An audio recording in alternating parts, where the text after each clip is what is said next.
In the Grand Angle this morning, we discover Liyana, a documentary film that tells the story of a Swazi girl who is undertaking a dangerous mission to save her young twin brothers.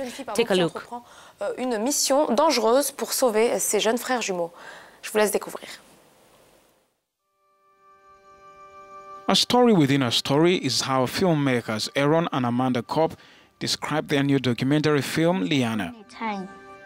Over the course of 3 weeks in 2010, the couple filmed at a Swaziland orphanage and captured the children, working with South African storyteller Sinam Lofe to create a story of courage and perseverance. The fictional character of Liyana is filled with the real-life turmoil, hopes and dreams of 5 orphaned children in Swaziland.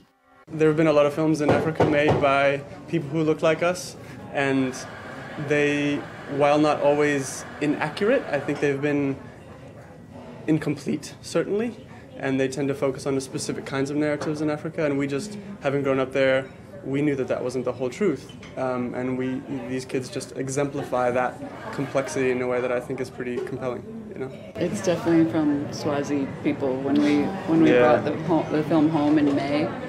Just them saying like, Swaziland has a hero, that they just love the film, they feel proud of it, feel like it represents them well.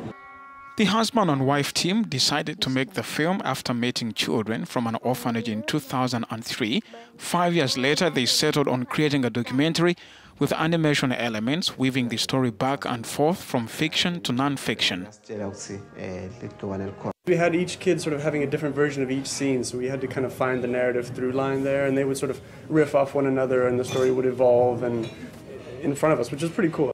I know that from the work that I've done in Africa, the way to truly help is to give resources, but allow people on the ground to make their own decisions about how they want to tell their stories, have their stories be transported around the world. So, you know, my job was the kind of nuts and bolts of it was to help, you know, create the last bit of financing which allowed the movie to be completed, and then its journey to every festival. The film has won numerous awards at various festivals around the world and will be released in select US theaters this month.